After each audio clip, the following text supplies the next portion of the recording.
Welcome back to Behind the Desk, Voices of Education. Our episode today is focusing on classroom management, and we have an amazing guest joining us today, and I cannot wait to introduce you to her. But before I do that, let's talk about classroom management. What is classroom management?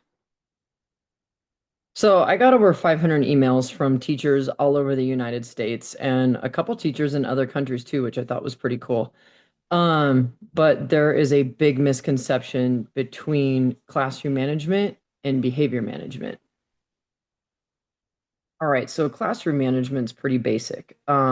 It's basically just your strategies, your procedures, the relationships that you create with your students. These three things are all going to ensure that your classroom runs smoothly, it runs effectively, your students feel safe and they feel respected day to day. And most importantly, they're motivated and student engagement is up. That creates the perfect environment for student learning. So, classroom management, in my opinion, is the most critical part of being a teacher. You have to have good classroom management. It lays the groundwork and the foundation for everything else that is going to happen in your classroom. So, classroom management is something as teachers that we get better at over time. Your first year is always, I mean, let's be honest, your first year is usually a shit show. You're trying out a bunch of different things as far as seating arrangements, routines, procedures. You're just trying to, and then, figure out your day and stay above, keep your head above water too while you're teaching. Um, but luckily for us, for teachers, there's a lot of good books on classroom management, but the best book, in my opinion, is I call it the Bible of classroom management. And I was lucky enough to be assigned this book in my credential program. It was probably 23, 24 years ago. And the book is called The First Days of School. And it was written by Harry Wong, who has recently passed away, and then his wife, Rosemary. And this book is just literally the Holy Bible of classroom management. It is a book that I read cover to cover. I read it within 2 nights easily. And I just remember being really impressed with the organization of the book and the detailed explanation that they gave for strategies that were actually useful. A pretty cool story about this book, too, is that I remember this book. There's not a lot of books that I remember. And this book is one that if anyone ever comes to me and says, "Hey, I'm struggling with this, or I need an idea for this, or, this isn't working," and they're a newer teacher, it's a book that I always recommend them to pick up and read because if it doesn't have a strategy in there, it's going to have something in there like an idea or a thought that's going to trigger a strategy that's going to work for your classroom. But anyway, so when I started this show, obviously I want to cover a bunch of hot topics in teaching, and classroom management is definitely one of them. And I thought, I'm just going to reach out to the Wongs and see if they'd be interested in talking about their book. And so when I did that, in that research, I had found out that Harry Wong had recently passed away, but Rosemary Wong was still around and she was still actively working, collaborating with school districts and teachers and everything else about classroom management. And she connected me with our guest that's going to be on the show, Miss Chelonnda Seroyer. She's inspired teachers around the world to create classrooms that build respect, consistency, and hold high expectations. She's passionate about empowering educators to build positive relationships and effective systems that make their teaching and their lessons come to life, and students will thrive in those classrooms. I really hope that you guys enjoy the conversation that comes next. It was a good conversation. I took a lot of the questions and kind of filtered them out. I noticed that there was a lot of questions relating to behavioral challenges, which we'll get to because I love talking about student behavior. It's what I do and I thrive on it, and I love helping people figure it out. But for this one, it's strictly just classroom management. There's all kinds of good stuff in there about details, about routines, about building relationships that matter with your students and your families. What else did we talk? We talked about so much. So I kind of had to edit it out and narrow it down. Um, oh, this was one that I really enjoyed hearing her talk about because I am a victim of this. And I do say victim. Burnout. We're 20 plus years into this business and there is definite burnout. And I took something that she said, very literal, and I came back to my classroom just earlier this week and kind of revamped my classroom management systems. She mentioned that classroom management systems they're live and they're working, and we need to go back and revamp them and relook at them throughout the year. If something's not working or you're starting to get an uptick in behaviors, um, you need to go back and really look at your classroom management. Is it the transition? Is it the routine? Are my lessons, do they suck? What is it? So you have to go back and just kind of like revamp your classroom management routine. And I did that earlier this week. And yeah, I've had a pretty good week managing student behavior, so that's good. But anyway, I hope you enjoy the conversation. She was totally open to any questions, any comments, anything. Just email her. She has her email posted. And yeah, I think you guys are gonna like this. All right. Okay. All right. So let's start off. Tell us about yourself. What you do, how you got into this. Give us some background. Okay, it's my favorite part is Okay, the good. background because this is such a great story. So I went through a traditional undergraduate teaching program, and no one ever mentioned the word classroom management. They basically told me that if I built the lessons, they would come and they would hang on my every word. And, they would be so intrigued by Shakespeare that if they were interested enough, everything would be fine.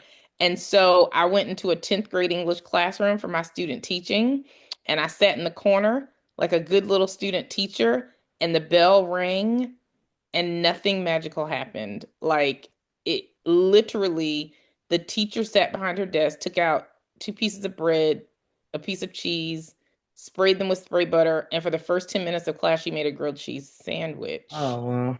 And the kids were all over the place. They were sitting on their desk, they were talking, they were laughing. There was almost a fight. I mean, I literally thought I was on like old school candid camera. Like there is no way this is real.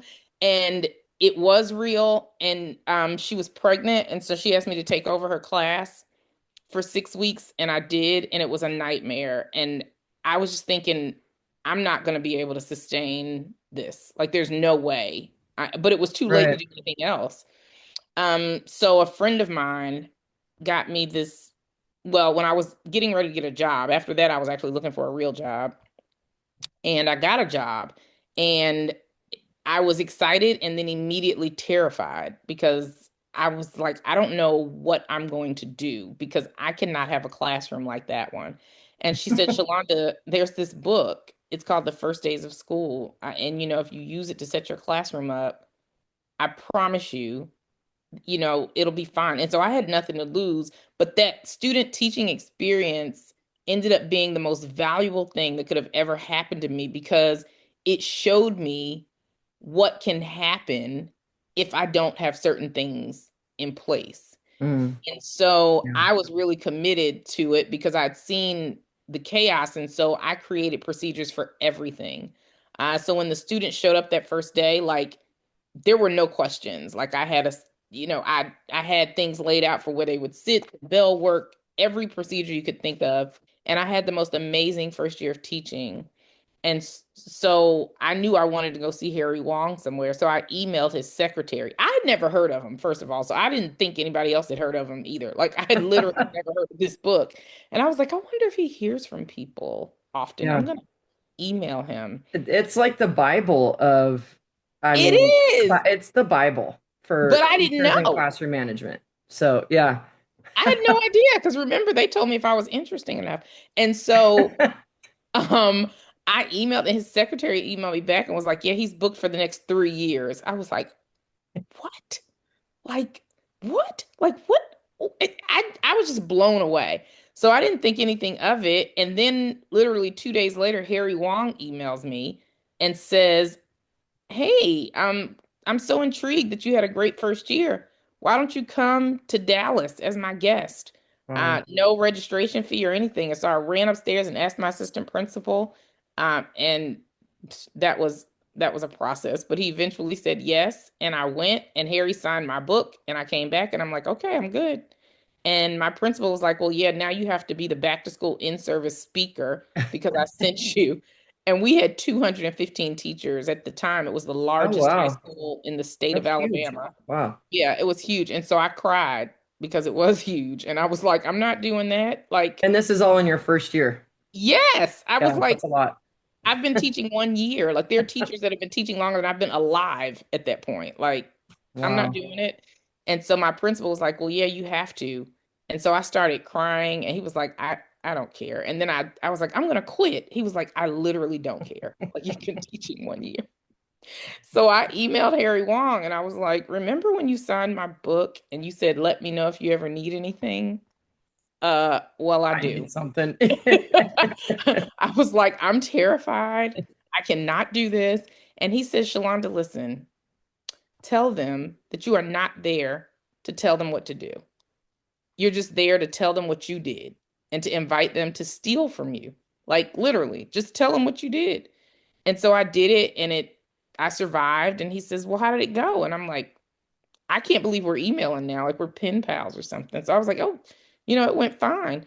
He said, well, I kind of want to hear what you said when you told teachers how you set your classroom up. So why don't you come and present with me at the NASA Pre-Service Teacher Institute in Washington, D.C.? I'm like, what? Like, how is this happening right now? What? I was just like screaming. And so I did. And that was over 20 years ago. And since Wow. that day, I traveled the world with him. We've gone to Japan and the Virgin Islands and Canada, just all over the world, helping teachers become more effective. So that's how I started doing this. That is awesome. What a story. I mean, that's so cool. I love that. Yeah, Thank you. I mean, I remember when I got my teaching credential 22 years ago, and that is the first book. I mean, the first class here in California that we had to take was, just systems and structures of your classroom. So what it's going to look Good. like in management. Yeah. And that was the book. And I remember I had already done some student teaching, so I was pretty familiar with how important Mhm. this classroom management thing is.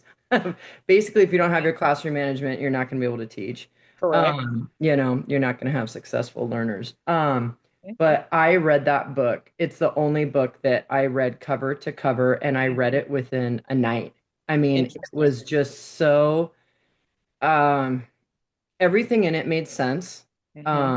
And it's still today, I mentor a lot of teachers in the district that I work in, and a good majority of the time they have that book assigned to them still.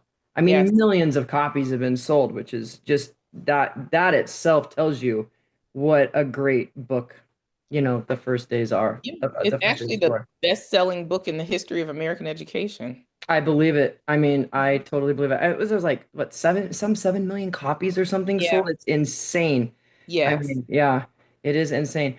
So, since you are the guru and the expert on classroom management, because of obviously your working with the Wongs and then in your own experience, um, share with us about classroom. How important is your classroom management when a new teacher, well, let's go with new teachers first. How important is that to get that under your belt?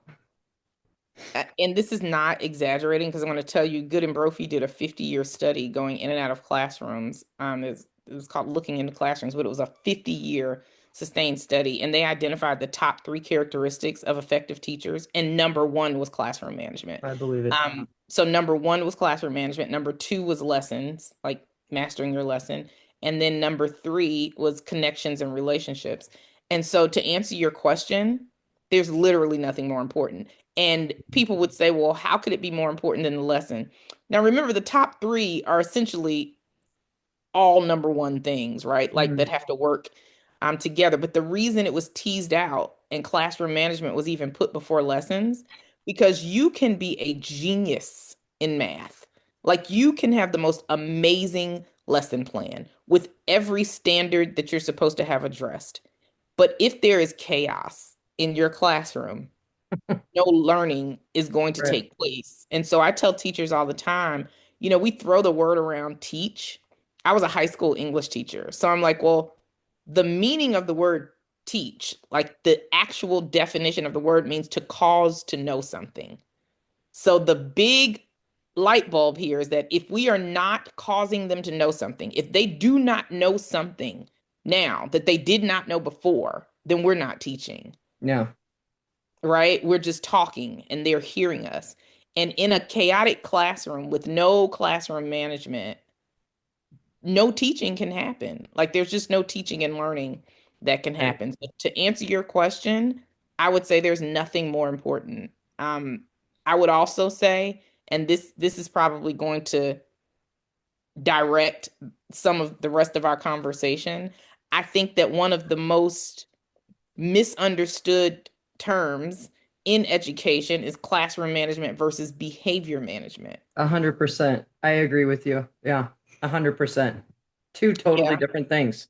Yeah, and that is one of when I work with really all teachers. There are so many teachers that have been teaching forever. There are administrators that still use those terms, like interchangeably. Mhm. And I think it's really important for all teachers, but especially new teachers to know this.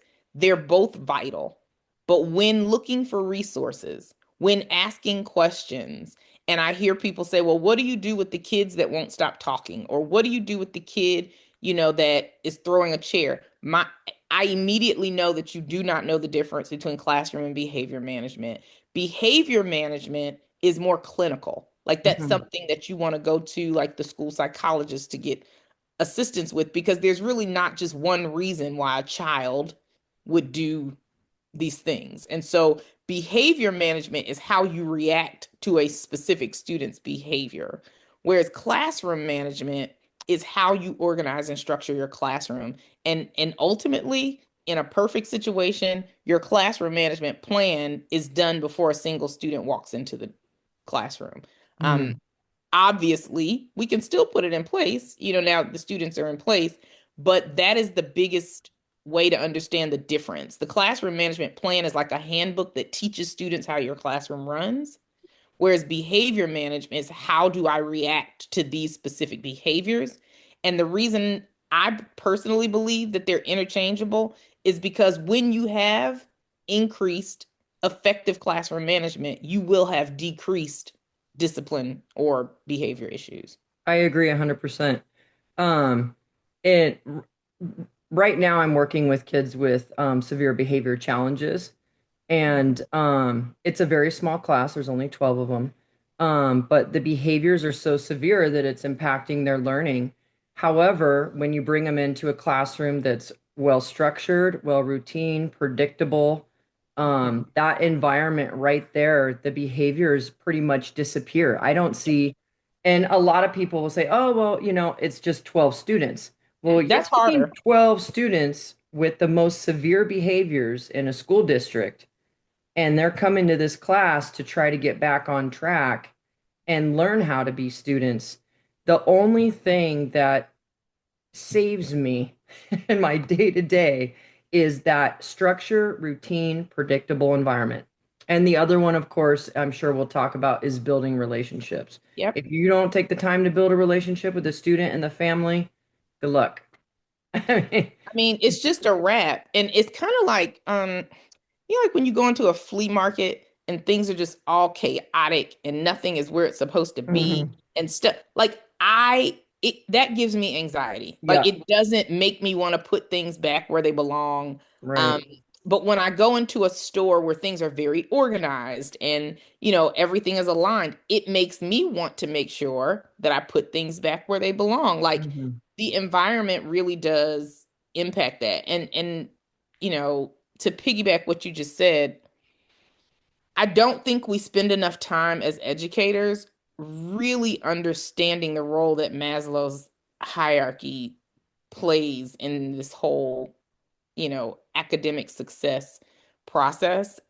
So I used to try to explain this verbally, and then I finally got a graphic created, but you can easily imagine it. So that pyramid of Maslow's Hmm. hierarchy, I created it to look like a root system, right? Like dirt Okay. with the roots. And then there was grass at the tip of self-actualization. There was grass. And then above that, there was literally like a plant and there were flowers because that's Bloom's taxonomy, Uh-huh. like no pun intended. Yeah. But if we are not addressing those relationships that create the sense of belonging and the create, Hmm. and the classroom management that creates the structure and that sense of safety, we're never going to get them to break through and do all of those things that we're asking them to do in the classroom with Blooms, like, create and evaluate and all these Right. things. It's just not going to happen. Right. So I agree with you. Yeah. What would you say to veteran teachers? We're talking teachers that are 30 years in, and they're counting the days to retirement. They can't go out for another 4 or 5 years, and they're just trying to, what would you say to kind of recharge or revamp them in terms of their Mhm. classroom management? That's a great question. And I think and I work with a lot of teachers in this space as well. I think we have to, first of all, understand that the students now are not the students of 30 years ago. I mean, just like the teachers are not. However, I really do believe that getting to know your students is so super important. I think that many teachers that have been teaching that long do not understand the value of really getting to understand each individual Mm-hmm. student.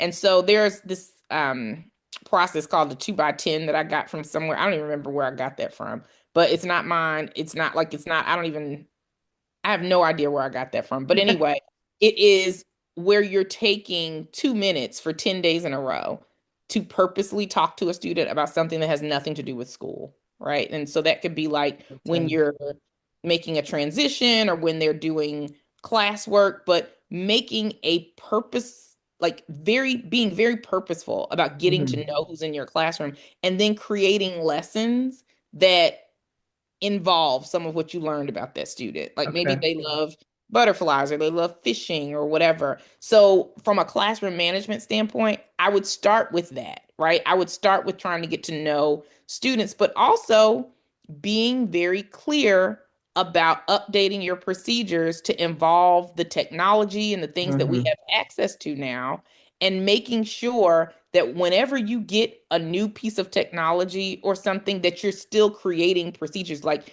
your classroom management plan is a living breathing document, Mm-hmm. right? So you cannot use the one that you used 10 years ago because there are certain things that just aren't included. Yeah. But so I would say number one, getting to know your students so that your lessons can speak to the things that they enjoy, and that will automatically create a level of engagement.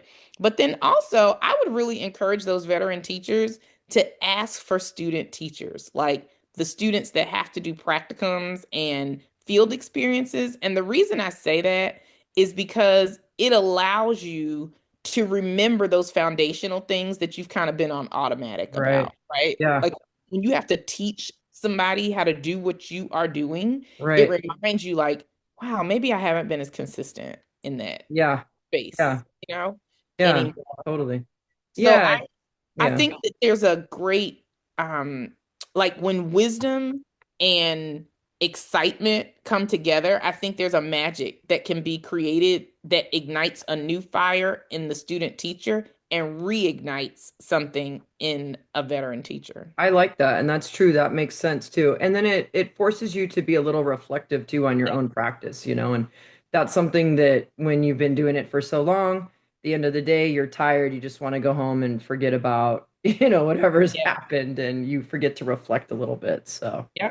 yeah. Um, California, huge thing here in California. I don't know how it is in other states, but inclusion. Mm-hmm. These kiddos that are coming in, the higher functioning from these mild mod classes, now they're being put in comprehensive or typical classrooms, if you will. Um, Classroom management and kiddos with inclusion. Um, what what are your thoughts and how does that look? Because I hear a lot from teachers that have kids um inclusion students and they're saying, the supports aren't there. Mm-hmm. It wasn't done properly. The kid, what are your thoughts on that? Honestly, see those, so I think those are two totally different topics, right? Like when you talk about supports not being there and, students with inclusion, well, when we say inclusion, I don't know that are we talking about behavior issues, like students with behavior We're issues? talking about okay, so students that in California, a lot of students that participate in our mild mod classroom. So we have basically three tiers of special ed services here. We have our resource kiddos that go out and get services for language arts or math, extra support. And then we have our mild mod special day class, which are kids that are not um, that their needs have to be met in a smaller environment, and they're serviced in like a smaller size classroom. And then Mm-hmm. we have our mod severe kiddos, which would be kids with more severe impact of like cognitive delays, things like that. So the mild mod kids, the way that they're doing it here is the kids that are higher functioning in that classroom, they are putting them back into a comprehensive classroom. And these are students with autism, learning disabilities, Okay. things, and teachers, their biggest thing is, that's why that's a separate credential because, Mm-hmm. those teachers with that credential know how to manage those students. They know how to set up classrooms to better meet their learning needs. But Mm-hmm. in California, we are seeing them come up in our comprehensive classrooms, Mm-hmm. and it's not to say that, that it's wrong or they don't fit in there. Most of them do. And it's up to us to come up with a design for our classroom where they are included, they are being successful and not necessarily managed so much because as Right. far as behaviorally, because if your Yep. classroom is set up, Exactly. it's the students should fall in line and be successful, in my Exactly. opinion. No, Yeah. you literally just answered the Yeah. question. Like I was just about to say, because management and behavior are different, to be quite honest with you, many students with autism function wonderfully in well-managed classrooms because many of those students need that level of structure, like those clean, quiet transitions. Mm. And so I say that because I will never forget going into a classroom, or I walked by the classroom and then kind of did a double take, but the transitions were so clean. Like you could tell, like there was no wasted time in transitions because like Mhm. that's mostly where we lose most of our instructional time when we're Right. getting ready to get ready to do Sure. things. And so it was so clean and the students do exactly what to do. And so when I talked to the teacher afterwards, she said, "Well, yes, my transitions are always that way. However, we do not have enough special education teachers, which like join, reality. Most schools don't." She said, "And so I have a few students in my classroom with autism, and they have to have silent, clean transitions. Like Mm. to have a lot of chaos and noise really affects their ability to function in the classroom." And she's like, "I don't want them to be pulled out because I know that they can do the work." She Right. says, "So I have just created classroom procedures that involve silent procedures." And it's important, like when I talk to other teachers about that, I'm like, excellent classroom management does not mean silence, right? It Right. really can mean lots of talking. But in this situation, she baked a silent transition into her classroom management plan. and created that procedure so that the students with autism were able to still function and operate in that class. And so that is my answer to that question, right? The classroom management, again, different from behavior. And I also, it really bothers me when I go to school districts and they only focus on, like, if they offer classroom management resources or training, it's only through the special education department. Like, Uh-huh. Right. I don't even understand that, right? Yeah. But I, to your point, much of the behavior can be tempered by Hmm. having a very organized and structured classroom. And I've seen it with my own eyes, right? And so if you have access to a para, that helps too, because if something triggers a student and they have to leave, there also needs to be a procedure for, what happens when that happens. Does the para take them out? Do you call somebody in? We want to make sure we're never leaving students, alone, the other students. We want to make sure that we're Right. giving those silent students as much attention as a student that's acting out. And so, to answer your question, I think that the procedures have to become much more customized in those inclusive classrooms because you have to have a procedure for the things that you're going to anticipate happening. Hmm. So, if that means silent transitions because chaos and noise triggers student A, then you're going to have to rethink your procedures and maybe include more or be more specific about those types of procedures. Yeah. Whenever I see or work with teachers that have inclusion students in their classrooms, the one thing that I always hope is that that teacher has very consistent, Yep. clear procedures, routine, predictability. I mean, really, those things are the main things that I look for, that I live by in my classroom, and it really does make everything go a lot smoother when you're able to keep that routine. Um, And it's also important for students that don't have that at home, for right? sure. So Yeah. when things are like really chaotic and all over the place, they need it even more at school. Right. Yeah. And in the area that I'm in, the students really do. I mean, a good majority of them come to school and we're all they've got. Yep. This is their only, this is their only safe space. This is the only thing that they can predict. The only thing that, Yeah. they come for what just emotional support pretty much. Yes. Just And to I'm eat glad you and mentioned that. yeah. Yeah. So it is very important. I do have another question. A lot of teachers, we all get in this mid-year slump. Mhm. You come back from the holidays and it's a long stretch. I mean, we've got a week at spring break, but then it's a long stretch. Any advice or any suggestions on how to revamp your classroom management Yes. to also help you get through the end of the till the end of the year? Love that question. So two things.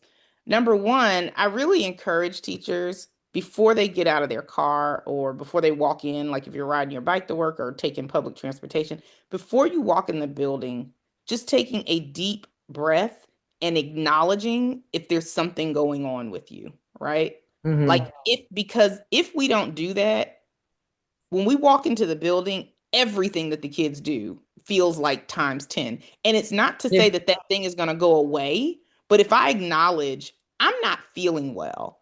And so when I go into the classroom, if a student does something, I just need to make sure that I'm not responding out of frustration that isn't Right. totally, due to what's Yeah. going on. So that's what I would say, like from a personal, like Yeah. self-help thing. But then from a very practical place, and I tell teachers this all the time, if say you started a procedure in, we start in August or, maybe another district September, if it was working and then if you're not reteaching it, if you're not every time you come back from a break, whether it's Thanksgiving break, whether it's a 2 or 3 day break, there are certain procedures that you have to put back on repeat where you're Right. practicing them again and you're acknowledging, hey, Jessica, I appreciate that you did it that way, like positively reinforcing these things. I think the biggest mistake that teachers make, to your point, is that we don't ever tweak and repractice and say, hey, we were doing great, at the beginning of the school year, but I noticed this isn't happening. Let's start practicing again. Because if we don't do that, by the time we get to spring break, we're pulling our hair off, right? Because they've gotten Hmm. more and more, they've gotten farther and farther away from the precise way that they were following them in September. So that is what I would say is like every couple of months, do a check. Like, are all of these procedures working the way that they were? And if they're not, let's push a pause button and go back to practicing. Because I always tell teachers, if I come into your classroom the first month or so of school, because I also like I do presentations, but I also feel like nanny 911 for the classroom. Like I love it. Like I go in and watch all of Yeah. the chaos. Yeah. Then I sit down with teachers and help them create a plan. But this is the thing. If I come in the first couple weeks of school, I'm going to expect to hear you still teaching the procedure. Oh, Hmm. Jessica, thank you for passing your paper. And Dante, okay, excellent. Next time, do it this way. Like I'm still expecting to hear corrections. Right. 2 months into the school year, I'm expecting to just hear you say, please turn your papers in.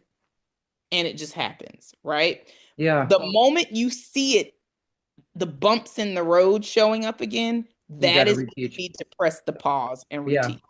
Yeah. I like that.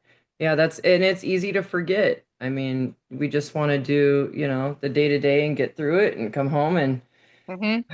it's so hard when you've got a lot of years in. And so many of the questions that I got were from veteran teachers, like, how do I revamp my classroom management to make it work? And I always tell them, well, relook at it. What's working, what's not? Where are you hitting those speed bumps? Where is it kind of, falling apart on you? Because those Yeah, are the things you need to take some time yes, and reteach and relook at, and if it's not working, yes. recreate it. So That is what you yeah. just said is key because so many teachers will say, well, I taught them how to turn their papers and they just don't do it. Or, Yeah. they did it and they're not doing it anymore. And that is when we have to press the pause. And that's what's going to keep us sane, right? Because we Hmm. can't start in September and it just get increasingly worse until Right. June. Then we're going to Yeah. want to pull our hair out. Yeah. Oh my goodness. Well, I seriously, I think I appreciate you so much for doing this on a Sunday. Thank you. It was a pleasure to meet you. Um, Problem. yeah, No I problem. really, really appreciate it. And I will say Yeah. this, email me if you have teachers that have questions. Like Okay. like if they are specifically like, oh my gosh, the kids are running in and out. They're not, I don't know where they are. They're staying gone too long. The pencil sharpener's driving me crazy. Like if they have Right. specific questions, please feel free to email me. You can give them my email address. It doesn't matter to me. I like helping. Okay, I love that. Thank you so much. Well, this will definitely, I know a lot of people that I work with watch this show specifically, and then hopefully other people. So you might get a lot of emails. I don't know.